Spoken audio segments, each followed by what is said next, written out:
I want to tell you about something that has been sitting in kitchens and pantries and grocery stores for decades, something that most people walk past without giving a second thought, and that research has been quietly building a case for in ways that I think deserve more attention than they typically receive. It's a seed.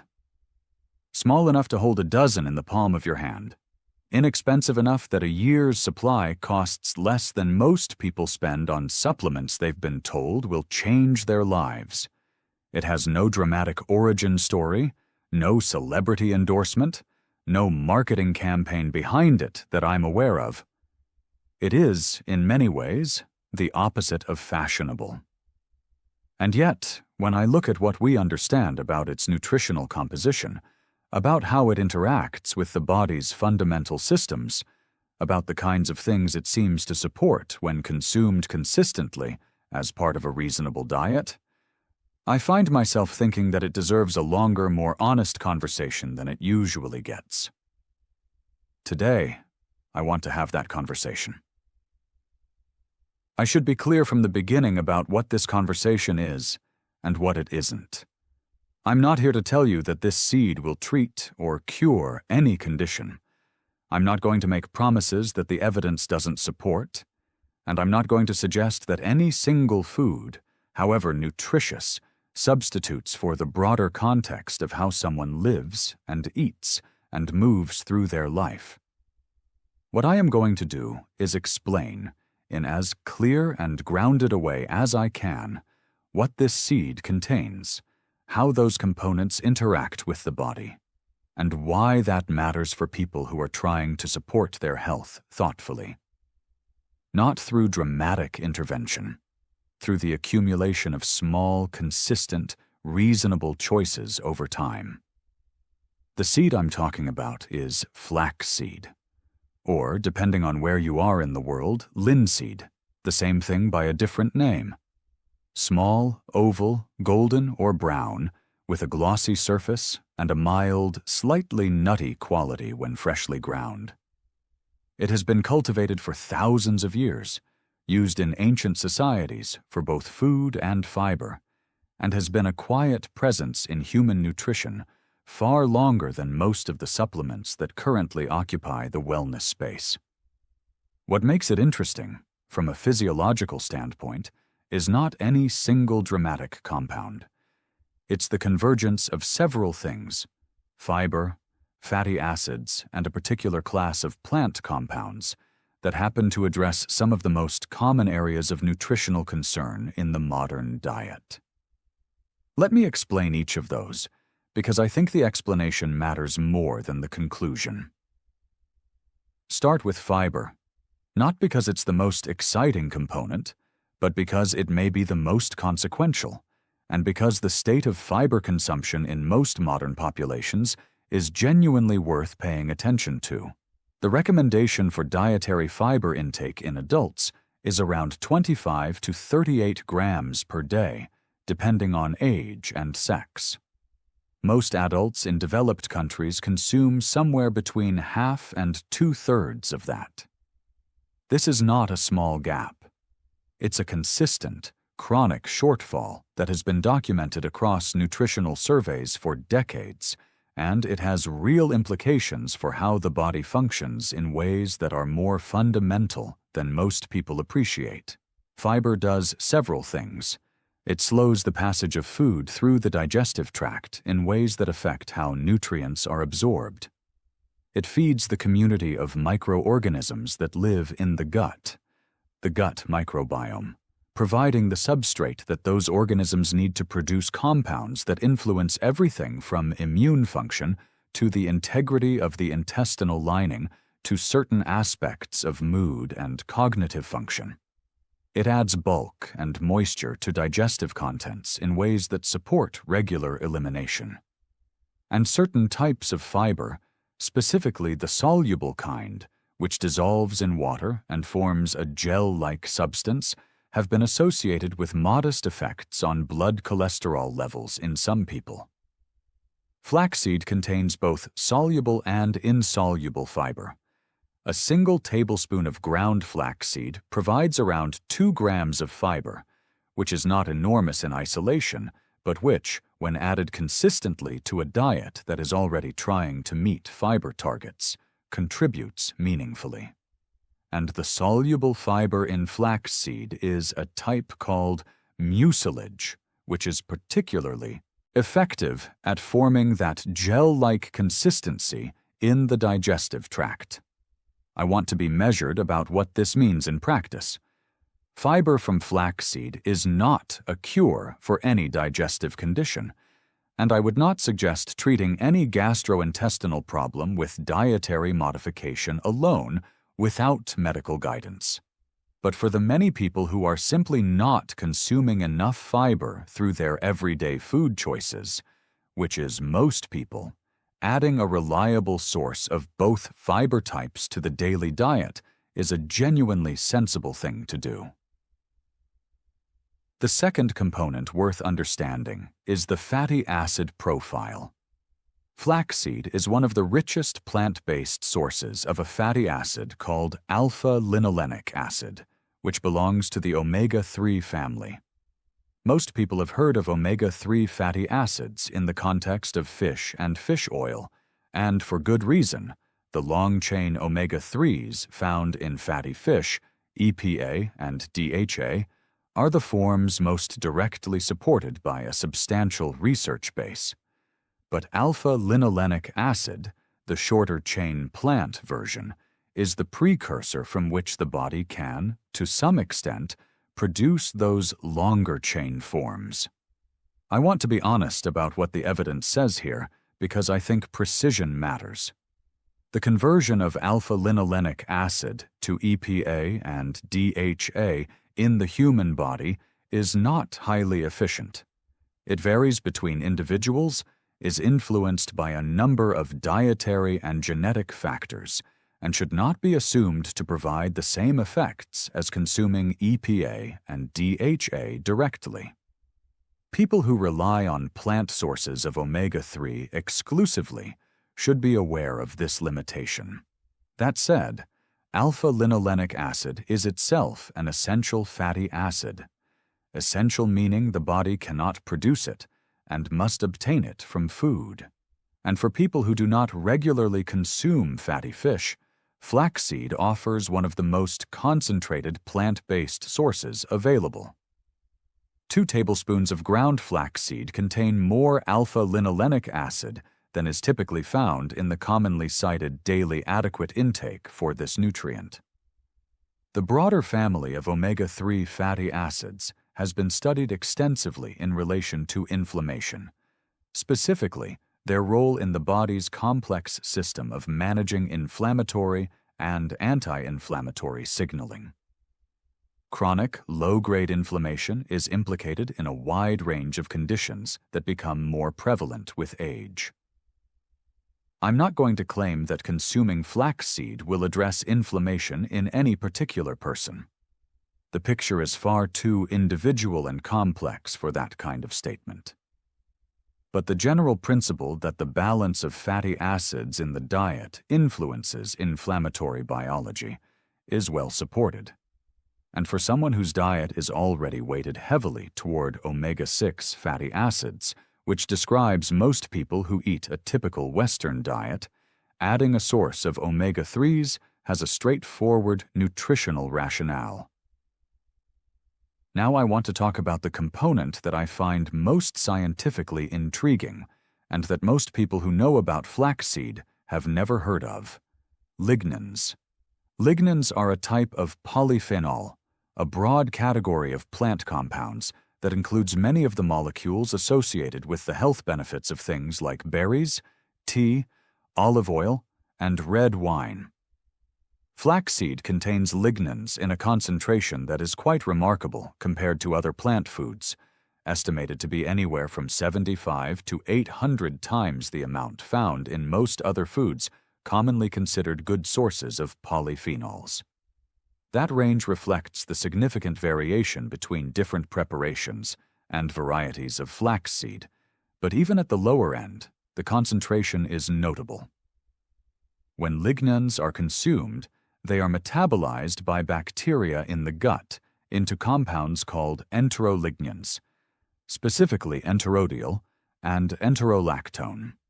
These compounds are classified as phytoestrogens, a term that sometimes causes concern, so I want to address that directly. Phytoestrogens are plant-derived compounds that interact in a weak and partial way with some of the same receptors in the body that respond to estrogen.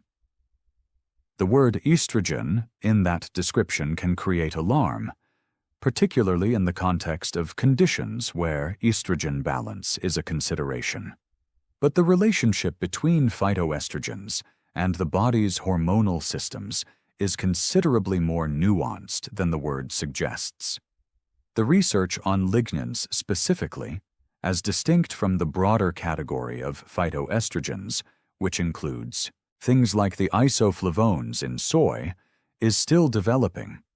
But what the available evidence suggests is that for most healthy adults, consuming flaxseed in reasonable dietary amounts produces effects on hormonal balance that are modest and context-dependent, and has not been demonstrated to cause harm in the populations studied. If you have a condition that is specifically hormonally sensitive, and you are under medical care for it, the appropriate step is to discuss dietary changes with your physician before making them. That is not a disclaimer for its own sake. It's genuinely good practice for any significant dietary modification in the context of a managed health condition. For people without such conditions, the lignans in flaxseed contribute to the overall polyphenol content of the diet in ways that align with the general principle, supported by a substantial body of epidemiological research, that diets rich in diverse plant polyphenols are associated with better long-term health outcomes across multiple systems. Let me now address something that I think explains why flaxseed, despite everything I've just described, remains one of the more underutilized items in the typical grocery store. It requires something that most people don't think to do. It needs to be ground. Whole flax seeds pass through the digestive tract, largely intact. The hull is tough enough that the body cannot readily access the contents inside, which means that eating whole flax seeds provides almost none of the benefits I've described. The fiber you'd get is primarily from the outer hull, and the fatty acids and lignans within the seed are largely unavailable. Ground flaxseed, or flaxseed meal, which is essentially the same thing, is the form that allows the body to access what the seed contains. The grinding breaks the hull, exposing the inner content to digestive processes, and the nutritional profile becomes available. This is a small step. It requires either buying pre-ground flaxseed meal or grinding whole seeds at home, which takes about 30 seconds in a coffee grinder and produces a meal that can be stored in the refrigerator for a few weeks. But because whole flax seeds are available everywhere, and ground flax seeds are slightly harder to find in some stores, many people who have tried flaxseed have done so in the whole form, noticed no particular effect, and concluded that flaxseed is overhyped. They weren't wrong about the experience. They simply weren't consuming it in a form the body could use. There's a second practical consideration, which is stability. Flaxseed is high in unsaturated fats, which makes it somewhat susceptible to oxidation, the process by which fats break down and become rancid. Ground flaxseed, with its increased surface area, oxidizes more quickly than whole seeds. This is why storing ground flaxseed in an airtight container in the refrigerator and using it within a few weeks of grinding is important. Rancid flaxseed is not dangerous in small amounts, but it has an unpleasant taste, and the fats it contained have been degraded, so the nutritional point of consuming it is significantly diminished. Pre-ground flaxseed that has been sitting in a pantry at room temperature for several months is effectively a different food than freshly ground flaxseed stored properly. This distinction matters, and is worth making. I want to spend some time on how flaxseed fits into a daily routine, because I think the gap between understanding that something is nutritionally valuable and actually incorporating it consistently is one of the places where good intentions most reliably fail. The amount typically discussed in relation to the benefits I've described is around 1 to 2 tablespoons of ground flaxseed per day. This is a modest quantity, about 10 to 15 grams, that adds roughly 50 to 70 calories, 2 to 3 grams of protein, 4 to 6 grams of fat, and 2 to 3 grams of fiber, depending on the exact amount. It is not a dramatic addition to a day's eating. It is a small one. The practical question is where it goes. And the answer is that flaxseed meal is one of the more versatile ingredients in this space, which is part of why I find it easier to recommend than things that have a strong flavor or require specific preparation. Stirred into oatmeal or porridge in the morning, it is nearly undetectable. The texture becomes slightly denser. There's a very mild, nutty quality, and that's essentially the extent of it. Added to a smoothie, it disappears entirely. Neither in taste nor in texture is it particularly noticeable unless used in large amounts. Incorporated into yogurt, soup, or any sauce-based dish during cooking, it blends into the background. Mixed into muffin or bread batter, it adds a slightly denser texture and a gentle nuttiness that many people find pleasant rather than objectionable. It can also be used as a partial egg substitute in baking. A tablespoon of ground flaxseed mixed with 3 tablespoons of water and allowed to sit for a few minutes forms a gel that mimics some of the binding properties of an egg. This is not identical to using an egg, but for people who bake frequently and want to reduce their egg consumption or who are cooking for someone with an egg sensitivity, it's a functional option. The point I want to make about all of this is that adding flaxseed to a daily routine does not require reorganizing how you eat. It does not require learning new recipes or acquiring unusual ingredients or dedicating meaningful time and effort to something unfamiliar.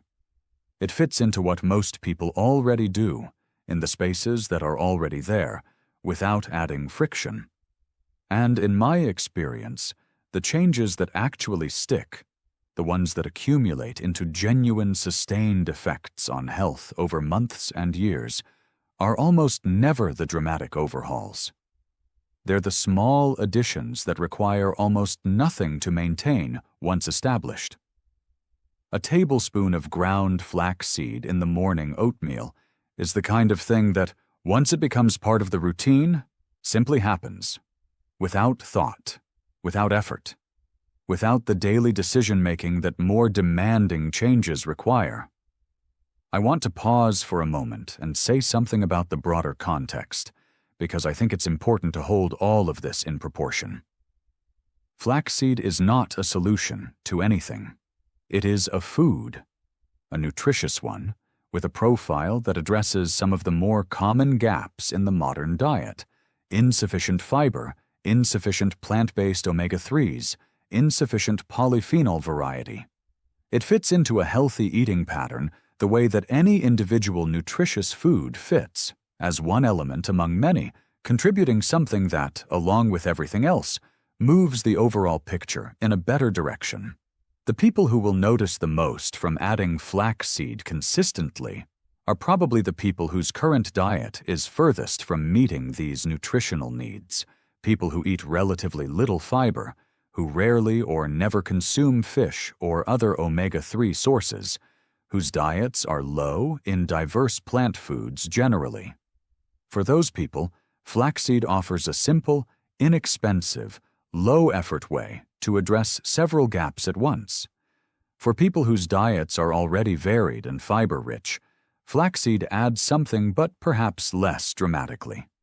It still contributes lignans, which are difficult to obtain in significant quantities from other foods. it still adds a reliable source of essential fatty acids. But the change in how those people feel day to day may be less noticeable because the foundation was already stronger. This is not a reason to avoid flaxseed if you already eat well. It's a reason to have realistic expectations about what any individual food can contribute. Let me talk for a moment about the gut, because I think it's one of the areas where the combination of components in flaxseed is particularly relevant, and where the conversation in medicine has shifted meaningfully in recent years. The gut microbiome, the vast community of microorganisms that live in the digestive tract, primarily the large intestine, has moved from being a somewhat peripheral area of interest to something that is now recognized as genuinely central to overall health. The research has expanded dramatically over the past decade, and while there is still much we don't fully understand, several things have become clear enough to take seriously. The composition of the gut microbiome, the relative abundance of different bacterial species, and the balance between them influences considerably more than digestion. It influences the immune system, which is intimately connected to the gut in ways that go far beyond local digestive immunity. It influences the production of certain short-chain fatty acids that serve as fuel for the cells lining the intestine and that have effects on metabolic processes throughout the body.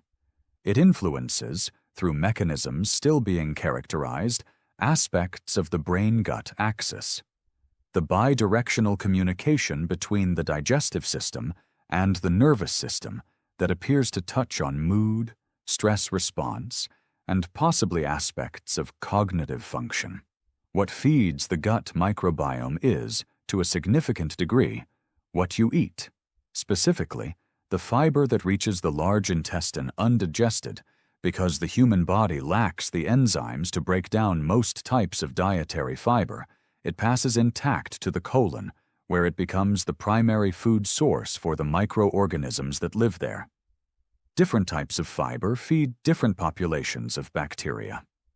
A diet rich in varied fiber sources tends to support a more diverse microbiome, and diversity in the gut microbiome has been consistently associated with better health outcomes across a range of conditions. The fiber in flaxseed, the mucilage in particular, is fermented by specific populations of gut bacteria that produce beneficial metabolites as a byproduct of that fermentation. These metabolites include short-chain fatty acids like butyrate, which has been studied for its role in maintaining the integrity of the intestinal lining and for its potential anti-inflammatory properties within the gut environment. I want to be careful not to overstate what this means in practical terms for any individual. The gut microbiome is extraordinarily complex, and the idea that a single food can dramatically reshape it is not well supported. What is more reasonable to say is that a diet that consistently provides varied, adequate fiber, including from a source like flaxseed, creates conditions that are more favorable to a diverse and functional gut microbiome than a diet that doesn't. It's one contribution among many, and like everything else I've described today, its significance lies in consistency over time, rather than in any single meal or day. I also want to address something that I think comes up implicitly whenever anyone discusses the health properties of a food, and that is the question of how long it takes to notice anything. The answer, in most cases, is longer than people expect and want. The benefits of dietary changes, even well-supported ones, are not typically felt in days or weeks. They accumulate over months and years in ways that are often invisible from day to day, but that show up in aggregate measures of health over time. A person who adds consistent fiber to their diet may find, after several weeks, that their digestion feels more regular. they may not notice any other change for quite a while. The effects on inflammatory biology, on gut microbiome composition, on the long-term trajectory of metabolic health. These are things that unfold on timescales that the human experience of daily life is not well equipped to perceive directly. This is part of why nutritional research is so difficult. The outcomes that matter most are long-term ones, and long-term dietary studies are extraordinarily hard to conduct well. People don't eat the same things consistently for years under controlled conditions. They change their diets, their lifestyles, their health status in ways that confound the analysis. This is why nutritional science has sometimes produced contradictory findings, not because food doesn't matter, but because studying its effects rigorously is genuinely complicated. What I can say with reasonable confidence about flaxseed is that its nutritional composition aligns with eating patterns that have been consistently associated with good health outcomes across a wide range of research. It is not magic, but it is real food with real nutritional value that fits sensibly into a diet built around the kinds of foods that populations with notably healthy longevity tend to consume in abundance. Plant foods, varied in color and type, providing fiber and phytonutrients, and a reasonable balance of fats. Before I close, there is one practical note I want to mention because it comes up often and deserves a direct answer. Some people, when they first increase their fiber intake, including through the addition of flaxseed, notice digestive changes in the early days: bloating, increased gas, a change in bowel habits. This is almost always a temporary adjustment period, not a sign that something is wrong. The gut microbiome is adapting to an increased fiber load, and that adaptation takes a little time. Starting with a smaller amount, half a tablespoon perhaps, and gradually increasing over 2 to 3 weeks tends to minimize these effects significantly. Additionally, because flaxseed absorbs considerable water, it's important to drink adequate fluids when consuming it regularly. This is not a complicated adjustment, but it's worth noting because flaxseed consumed without sufficient hydration can have constipating effects in some people, the opposite of what fiber is generally expected to do. Plenty of water alongside it addresses this. And for anyone who is taking medications, particularly anticoagulants or medications that are sensitive to changes in absorption rates, it's worth mentioning any significant dietary change to your physician. Flaxseed is generally well tolerated, but its fiber content can, in some cases, affect how quickly medications are absorbed if taken at the same time. Spacing the flaxseed from medication times by a couple of hours is a reasonable precaution.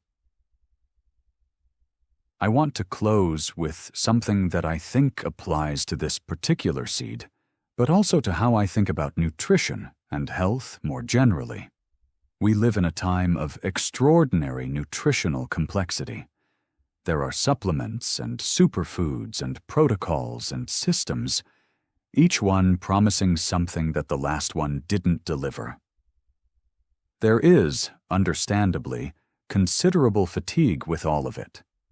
People have been told so many times that the next thing will be transformative that many have stopped believing anything will be. And in some ways, that skepticism is healthy. Most of what is marketed as revolutionary in the health space is either overhyped or simply wrong.